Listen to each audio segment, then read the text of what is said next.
말씀을 우리 찾아서 보도록 하겠습니다. 오늘 말씀은 마태복음 19장 13절에서 26절 말씀입니다.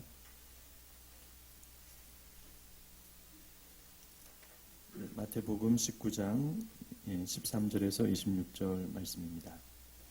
제가 읽어드리도록 하겠습니다.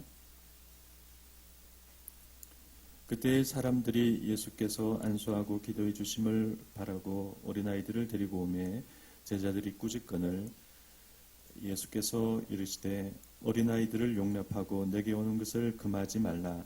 천국이 이런 사람의 것이니라 하시고 그들에게 안수하시고 거기를 떠나시니라. 어떤 사람이 주께 와서 이르되 선생님이여 내가 무슨 선한 일을 하여야 영생을 얻으리이까? 예수께서 이르시되 어찌하여 선한 일을 내게 묻느냐? 선한 이는 오직 한 분이시니라. 내가 생명에 들어가려면 계명들을 지키라. 이르되 어느 계명이오니이까? 예수께서 이르시되 살인하지 말라, 간음하지 말라, 도둑질하지 말라, 거짓 증언하지 말라, 내 부모를 존경하라, 내 이웃을 네 자신과 같이 사랑하라 하신 것이니라. 그 청년이 이르되 이 모든 것을 내가 지키었사온데 아직도 무엇이 부족하니이까? 예수께서 이르시되 내가 온전하고자 할진대 가서 내 소유를 팔아 가난한 자들에게 주라. 그리하면 하늘에서 보화가 내게 있으리라. 그리고 와서 나를 따르라 하시니 그 청년이 재물이 많음으로 이 말씀을 듣고 근심하며 가니라. 예수께서 제자들에게 이르시되 내가 진실로 너에게 이르노니 부자는 천국에 들어가기가 어려우니라. 다시 너에게 말하노니 낙타가 바늘기로 들어가는 것이 부자가 하나님의 나라에 들어가는 것보다 쉬우니라 하시니 제자들이 듣고 몹시 놀라 이르되 그렇다면 누가 구원을 얻을 수 있으리이까? 예수께서 그들을 보시며 이르시되 사람으로는 할 수 없으나 하나님으로서는 다 하실 수 있느니라. 아멘.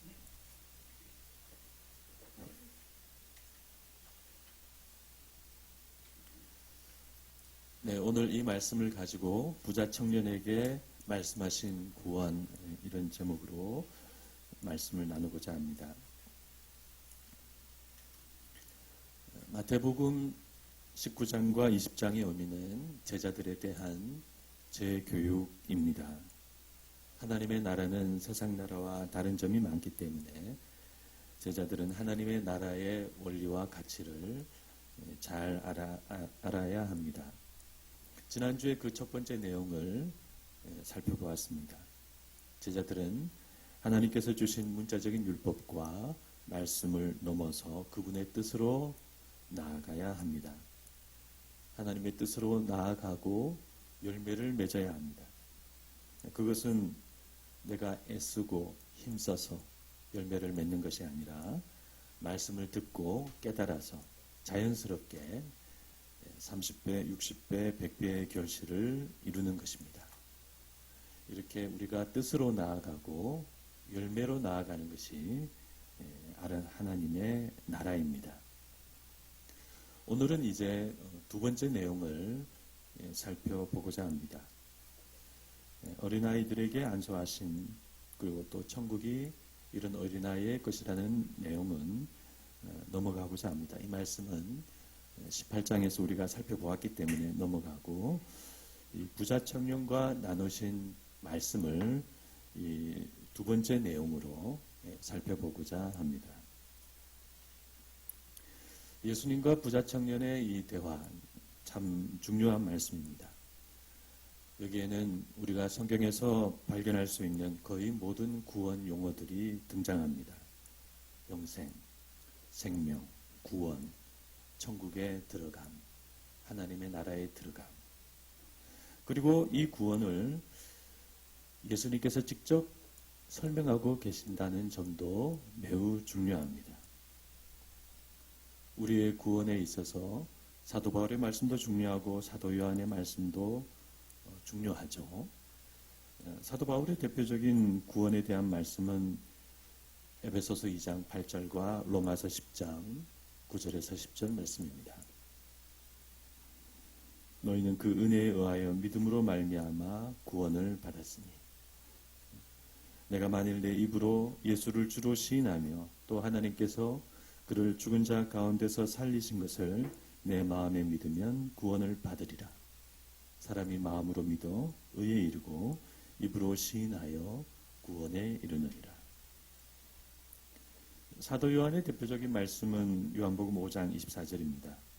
내가 진실로 진실로 너희에게 이르노니 내 말을 듣고 또 나 보내신 이를 믿는 자는 영생을 얻었고 심판에 이르지 아니하나니 사망에서 생명으로 옮겼느니라. 그래서 아마도 이 세 말씀이 우리가 구원을 이해하는 가장 친숙한 말씀이라 하겠습니다. 이와 같은 바울의 말씀이나 요한의 말씀이나 다 성경에 있고 다 하나님의 말씀이죠. 그러나 그럼에도 불구하고 엄격히 말하면 예수님의 말씀이 보다 더 중요하다고 해야 할 것입니다. 그리고 이 예수님과 부자 청년의 이 본문은 복음서 안에서 마태, 마가, 누가 이 세 복음서 안에 다 등장하는 말씀입니다. 이것은 이 세 복음서가 이 본문을 구원에 대한 아주 중요한 말씀으로 기록하고 있다는 그런 의미입니다. 아울러 이 마태복음은 바울 서신 이후에 기록된 성경이라는 점도 우리가 잘 고려해야 합니다. 사도 바울은 우리가 율법이 아니라 믿음으로 구원받는다고 말씀했죠. 바울은 믿음의 의를 말씀했습니다. 그와 같은 사도 바울의 가르침과 사역으로 교회는 유대교를 벗어나서 또 율법을 또 벗어날 수 있었습니다. 그러나 안타깝게도 그 말씀은 사도 바울의 그 말씀과 가르침은 당시 교회 일부 속에서 오해를 불러 일으켰던 것 같습니다. 믿음만 강조되니 선한 삶이 약해지는 겁니다. 물론 사도 바울은 믿음을 그런 의미로 말씀한 것이 아니었지만 결과적으로는 그렇게 되었고 교회 역사는 그렇게 흘러갔습니다. 그래서 바울 서신 이후에 나온 성경들은 예를 들어서 마태복음과 야고보서는 믿음과 함께 우리의 선한 삶을 강조하는 말씀이 기록되게 되었던 것입니다. 그러므로 우리는 이 마태복음의 구원 말씀이 바울 서신의 구원 말씀을 보완하고 있다는 그런 내용을 우리가 잘 이해해야겠습니다. 그러므로 이 예수님과 부자 청년의 이 대화, 이 말씀은 구원의 모든 용어가 등장하고 예수님이 직접 말씀하시고 세 복음서가 모두 기록하고 있고 또 그리고 바울 서신의 구원론을 보완하고 있다는 점에서 우리가 만약 구원이 궁금하다면 우리가 맨 먼저 보아야 할 말씀이 바로 이 말씀입니다. 구원론에 있어서 가장 중요한 말씀이라고 하겠습니다. 그러나 아시는 바와 같이 현실은 그렇지 않습니다. 구원을 말할 때 이 예수님과 부자 청년의 이 대화는 자주 외면받습니다. 앞서 말씀드린 에베소서 또 로마서, 요한복음 말씀이 주로 우리가 참고하는 그런 말씀이죠. 왜 이 말씀들이 예수님의 오늘 본문 말씀보다 더 자주 거론될까요? 네, 이유가 있습니다. 이 세 말씀들은 우리의 구원을 아주 쉽게 말하고 있기 때문입니다. 에베소서는 우리가 은혜로 구원받았다고 말씀하고 로마서는 우리가 마음으로 믿고 입으로 시인하면 구원받는다고 말하고 요한복음은 우리가 예수님의 말씀을 듣고 예수님을 믿기만 하면 구원을 받았고 사망에서 생명으로 옮겼다고 그렇게 말씀하고 있습니다. 다 구원을 쉽게 말합니다. 여기에 더해서 에베소서와 요한복음 말씀은 우리가 이미 구원을 받았다고 구원이 완성되었다고 그렇게 말씀을 하죠. 그러니 우리가 좋아할 수밖에 없습니다. 그래서 이 말씀들은 대부분 교회 속에서 새신자 교육 또는 전도용 말씀으로 자주 사용되고 있습니다. 반면에 예수님과 부자 청년과의 대화는 그리 주목받고 있지 못합니다. 인기가 없습니다. 예수님은 구원을 쉽고 간단하게 말씀하지 않으셨기 때문입니다. 그러므로 우리는 성경을 이렇게 볼 때 어쩐지 결이 다른 두 종류의 말씀을 보고 있습니다. 한쪽은 그 문제를 쉽게 말하고 한쪽은 그 문제를 어렵게 말하고 우리는 이 사이에서 어떻게 해야 할까요? 그런데 지금까지 우리는 쉬운 말씀만 주로 보고 어려운 말씀은 외면을 하였습니다. 그러므로 오늘 우리는 우리의 구원을 조금 더 어렵게 말하고 있는 이 마태복음을 주의 깊게 살펴볼 필요가 있습니다. 한 부자 청년이 예수님을 찾아와서 이렇게 질문합니다. 선생님이여, 내가 무슨 선한 일을 하여야 구원을, 영생을 얻으리까? 우선 우리는 이와 같은 질문을 한 이 부자 청년, 이 청년이 매우 훌륭한 사람이라는 것을 알아야 하겠습니다.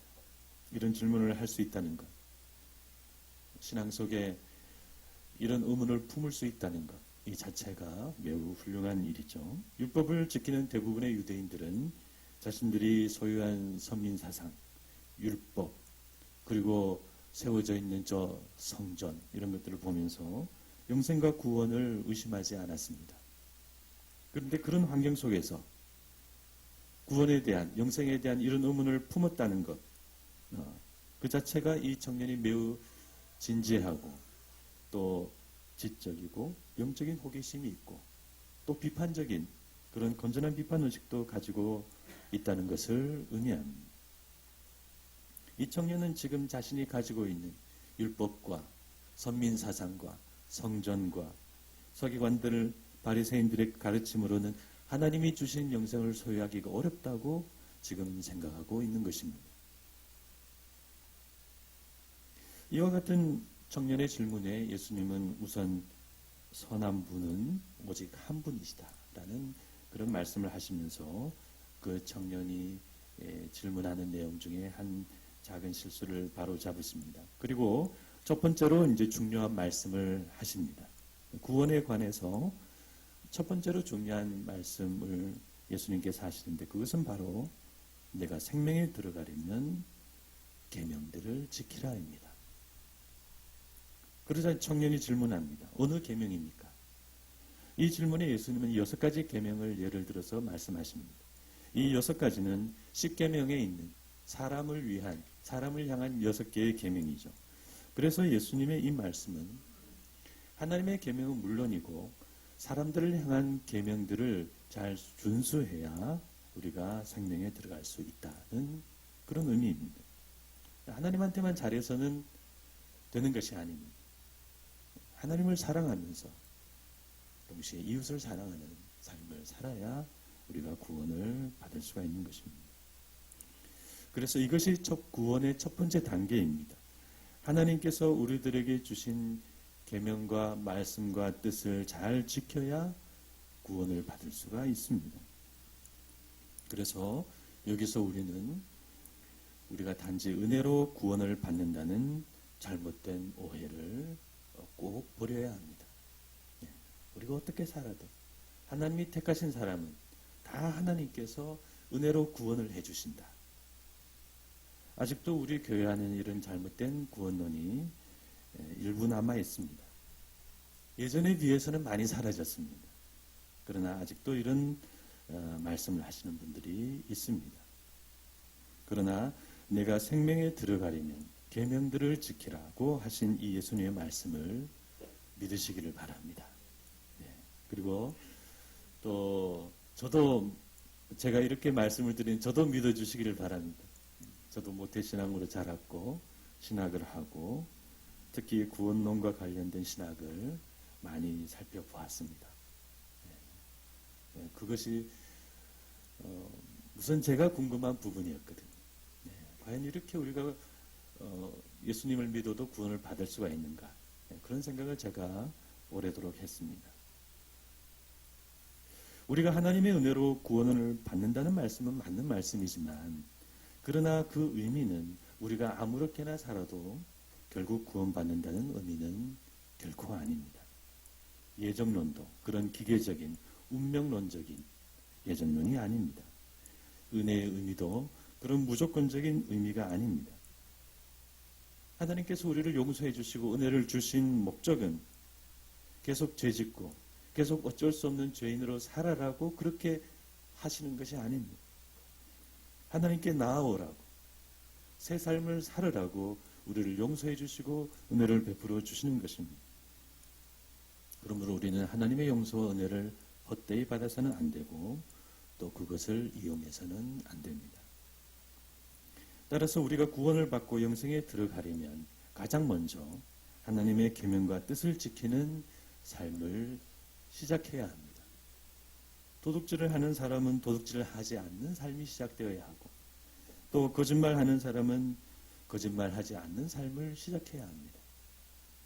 계속 남의 것을 훔치고 거짓말하고 피해를 주고 부정한 방법으로 돈을 벌고 세상적인 방법으로 계속 살면은 아무리 주일마다 교회에 나오고 예배를 드려도 그 사람의 구원은 아직 시작되지 않은 것입니다.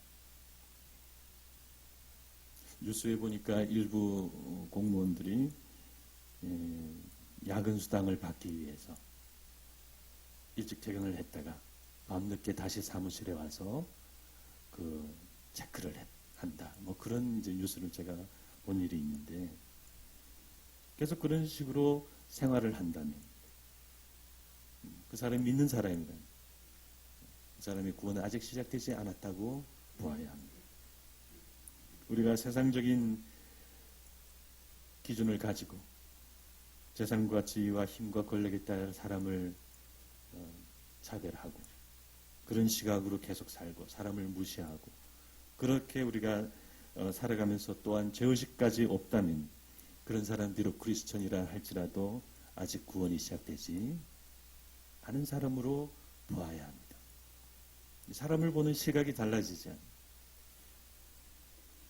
판사나 검사나 변호사가 하나님을 믿기는 믿어도 양심에 따라 일을 처리하지 않고 돈과 정치와 권력에 따라 판결하고 기소하고 변호를 하고 그런 생활을 계속한다면 그런 사람도 구원받기는 어렵습니다. 기자도 마찬가지입니다. 사실과 진실에는 아무런 관심이 없고 돈에 따라 기사를 쓰고 반은 맞고 반은 틀리는 그런 교묘한 기사를 계속 쓴다면 그런 생활을 계속한다면 그런 사람은 아무리 주일마다 예배를 열심히 드리고 헌금을 드려도 구원은 아직 시작되지 않은 것입니다. 그러므로 우리가 비록 부족하지만 하나님의 말씀과 뜻과 계명을 지키려고 해야 우리의 구원은 시작될 수가 있습니다. 그것을 지키려고 하다가 못 지키면 양심의 가책을 받고 회개가 나오고 기도를 하고 그렇게 해야 우리의 구원이 이루어져 가는 것입니다. 이렇게 예수님께서 생명에 들어가려면 계명을 지켜야 한다고 말씀을 하시자 부자 청년은 이제 이렇게 말합니다. 이 모든 것을 제가 지켰습니다. 아직도 뭔가 부족한 것이 있겠습니까? 그러자 예수님께서 이렇게 말씀하십니다. 내가 온전하고자 할진대 가서 내 소유를 팔아 가난한 자들에게 주라. 네, 이 예수님의 말씀이 구원에 대한 두 번째 설명입니다. 예수님은 구원을 받기 위해서는 먼저 계명을 지키라고 말씀하시지만 그것이 전부는 아닙니다. 내가 온전하고자 할진대 내가 구원에 있어서 온전하고자 하면 이 계명을 지키는 것만으로는 우리의 구원이 온전해지지 않는다는 의미이죠. 당시 대부분의 유대인들은 대체로 율법을 잘 준수했습니다. 하나님의 계명을 잘 지켰죠. 이 부자 청년뿐만이 아니라 상당수 유대인들이 그런 생활을 철저히 했습니다. 우리가 회심하기 전에 바울의 모습을 보면 그렇습니다. 바울은 빌립보 교회 자신의 과거의 모습을 말하면서 이렇게 자신을 소개합니다. 그러나 나도 육체를 신뢰할 만하노니 내가 8일 만에 할례를 받고 이스라엘 족속이요 베냐민 지파요 히브리인 중에 히브리인이요 율법으로는 바리새인이요 열심으로는 교회를 박해하고 율법의 의로는 흠이 없는 자라. 자기 자신이 율법의 의로는 흠이 없다라고 그렇게 말하고 있습니다.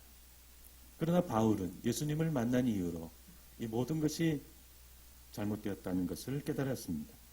바울은 우리의 올바른 의는 율법이 아니라 오직 그리스도를 믿음으로 말미암아 온다는 것을 깨달았던 것입니다. 그러므로 우리는 이 사도 바울의 이 고백과 경험에서 알 수 있듯이 단순히 율법과 계명을 잘 지키는 것으로는 우리의 구원이 온전해지지 않는다는 것을 알아야 합니다.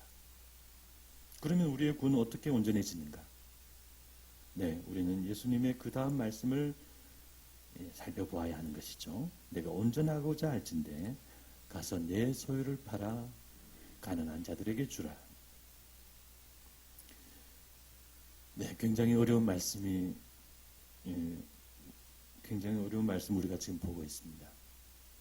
정확히 살펴보면 마태복음은 내 소유들을 팔아, 마가복음은 내가 가지고 있는 만큼 팔아, 누가복음은 내가 가지고 있는 만큼 모두를 팔아. 이렇게 되어 있습니다. 이 예수님의 말씀의 의미가 무엇일까요? 만약 이 말씀의 의미가 글자 그대로이고 이것이 부자 청년만이 아니라 모든 사람의 구원 조건이라면 우리가 이렇게 해야 구원을 받을 수가 있겠죠. 그러나 이후의 제자들과 교회가 다 이렇게 모든 소유를 팔아서 가난한 자들에게 주었다는 그런 말씀은 없습니다. 교회 역사를 살펴봐도 이렇게 하나님을 믿은 교회와 신자들은 없습니다. 그리고 그런 생활은 현실적으로 불가능합니다. 그래서 이 예수님의 말씀은 그 부자 청년에게만 요구하신 그런 특수한 말씀이라고 생각이 됩니다. 그러나 이 예수님의 말씀에는 그런 특수성과 함께 우리 모두를 향한 보편성도 동시에 가지고 있습니다. 이 말씀 안에 있는 우리 모두의 구원을 향한 보편적인 말씀이 있다는 것을 어디서 찾을 수가 있을까요? 네, 22절과 23절과 24절에서 찾을 수가 있습니다. 예수님은 부자 청년이 예수의 말씀을 받지 못하고 돌아간 후에 제자들과 그 청년에 대해 추가로 이야기를 나누십니다. 여기서 22절에 재물이란 말이 나오고 23절과 24절엔 부자, 즉 부라는 말이 나옵니다. 재물을 말씀하시고 부를 지금 말씀하고 있는 것입니다. 이것이 무슨 의미일까요? 네, 이것은 바로 예수님이 지금 부자 청년에게 말씀하신 내용의 의미가 두 주인의 문제라는 사실입니다. 단순히 소유를 다 팔아서 가난한 자들에게 줘라, 그것이 아니라 예수님께서 말씀하시는 궁극적인 의미는 두 주인의 문제라는 것입니다. 한 사람이 두 주인을 섬기지 못할 것이니 혹 이를 미워하고 저를 사랑하거나 혹 이를 중히 여기고 저를 경히 여김이라. 너희가 하나님과 재물을 겸하여 섬기지 못하느니라. 그러므로 예수님께서 이 부자 청년에게 내 소유를 팔아서 가난한 자들에게 주라는 말씀은 내가 단지 하나님의 계명을 내 힘으로 잘 지키면 구원받는 것이 아니라 너의 삶의 궁극적인 주인이 하나님으로 바뀌어야 한다는 말씀입니다. 예수님은 그런 의미에서 내 소유를 팔아서 가난한 자들에게 주라고 말씀하신 것입니다. 네, 그렇습니다. 내 삶의, 내 인생의 주인이 바뀌어야 우리가 구원을 받을 수가 있습니다. 이 땅에 사는 대부분의 사람들의 주인은 둘 중에 하나입니다. 자기 자신이거나 아니면 자기 재물이거나 이 둘 중에 하나죠. 그리고 이 둘은 또 서로 놀랍게 하나가 되어서 하나님을 거부합니다. 대부분의 사람들은 자기 중심 속에 돈의 뜻대로 돈을 따라서 살아가고 있습니다. 네, 그것이 현실입니다. 이렇게 우리가 아무리 하나님을 믿고 계명을 잘 지킨다고 해도 결국 자기 중심을 가지고 있고 돈의 뜻을 따라 살아간다면 구원은 이루어지지 않습니다. 돌짝밖에 떨어진 씨같이, 가시떨기 위에 떨어진 씨같이 싹이 나오긴 나오지만 곧 뿌리가 없어서 말라지고 또 가시가 자라서 그 기운을 막아서 자라지 못하게 되는 것입니다. 그러므로 우리가 돈을 주인으로 삼고 돈의 아들과 딸이 되지 않으려면 돈을 잘 써야 합니다. 돈을 벌 수 있으면 많이 버시죠. 버시는 것이 좋죠. 네. 정당하게 부를 축적할 수 있으면 그건 좋은 일입니다. 그러나 돈을 섬기거나 거기에 매이지 마시고 그러기 위해서는 돈을 잘 써야 합니다. 우리가 가난하고 부자가 아니라도 마찬가지입니다. 돈을 잘 써야 합니다. 여러분들의 필요를 잘 채우시고 동시에 돈을 잘 사용하시길 바랍니다. 그러므로 이렇게 우리가 우리 인생의 주인을 돈이 아니라 하나님으로 잘 삼는 것이 구원의 두 번째 단계입니다. 그런데 아직 예수님의 말씀이 하나 더 남아 있습니다. 내 소유를 팔아 가난한 자들에게 주라. 그리하면 하늘에서 보화가 내게 있으리라. 네. 그리고 와서 나를 따르라. 예수님의 세 번째 말씀이 바로 이것입니다. 그리고 와서 나를 따르라. 이것은 우리의 구원은 예수님을 계속 따름으로써 성취된다는 의미입니다. 한번 구원은 영원한 구원이다. 그런 구원론은 버리시기 바랍니다. 하나님께서 우리를 지켜주시고 우리를 계속 구원에 이르도록 견인해 주신다는 말씀은 참된 말씀이지만 우리 역시 그분을 계속해서 따라가야 합니다. 그래야 구원은 이루어집니다. 구원은 우리 안에 이루어졌지만 동시에 이루어지고 있는 것이고 또 앞으로 이루어져야 할 미래의 일입니다. 이 구원의 세 가지 시제는 우리가 다 이해하지 못하지만 그러나 서로 연결되어 있고 한 덩어리입니다. 그래서 구원을 받았다는 것만 생각하시면 안 됩니다. 받아가고 있고 앞으로 받아야 합니다. 이 세 가지 시제를 우리가 다 믿음으로 받아들여야 합니다. 그러므로 우리는 계속 예수님을 따라가야 합니다. 구원은 길을 걷는 것과 같습니다. 구원은 씨가 자라는 것과 같습니다. 구원은 그런 과정과 시간 속에 하나님께서 역사하시는 일입니다. 영접기도 한 번으로 끝나고 구원의 확신 한 번 내가 받은 것으로 끝나고 어떤 구원의 진리를 한 번 깨닫는 것으로 구원은 그렇게 완성되는 것이 아닙니다. 주님을 믿으면서 주님과 함께 걸어가고 자라가야 그것이 바로 구원이라는 것을 믿으시기를 바랍니다. 말씀을 맺고자 합니다. 제자들은 오늘 본문을 통해서 구원에 대한 재교육을 다시 받았습니다. 구원이 뭔지를 제자들이 바로 알아야 바로 가르칠 수가 있겠죠. 예수님께서 부자 청년에게 하신 이 구원의 말씀을 이렇게 정리할 수 있습니다. 첫째, 우리는 하나님의 말씀과 뜻을 지키는 삶을 살아야 구원을 받습니다. 두 번째, 우리 마음과 인생의 주인이 하나님이 되어야 합니다. 여기서 특히 돈과 재물을 조심해야 합니다. 셋째, 주님을 모시고 말씀을 지키면서 계속해서 주님을 따라가야 합니다. 이 세 가지, 저는 이 세 가지가 우리의 구원을 위한 가장 좋은 가르침이라고 믿습니다. 칼빈의 5대 교리보다도 예정론과 선택교리보다도 이 예수님의 말씀을 꼭 기억하시기를 바랍니다. 그러면 여러분과 저는 천국에서 다시 만날 수가 있습니다. 아무쪼록 주님께서 우리의 믿음을 이렇게 구원에 이르도록 이끌어 주시기를 간절히 소망합니다. 기도하시겠습니다. 사랑이 많으신 하나님 아버지, 한 부자 청년이 자신의 그 유대교의 테두리를 벗어나서 의문을 품고 주님 앞으로 나와 영생에 대한 질문을 했습니다. 예수님은 그 부자 청년을 분명히 대견하게 생각하셨을 것입니다. 그리고 예수님은 우리가 어떻게 구원받아야 하는지 세 가지로 나누어서 말씀을 해주셨습니다. 하나님, 우리가 이 내용을 잘 이해하게 하여 주시옵시고 이 말씀을 지킴으로 우리가 넉넉히 구원받는, 하나님의 나라에 넉넉히 들어가는 그런 사람이 되게 하여 주시옵소서.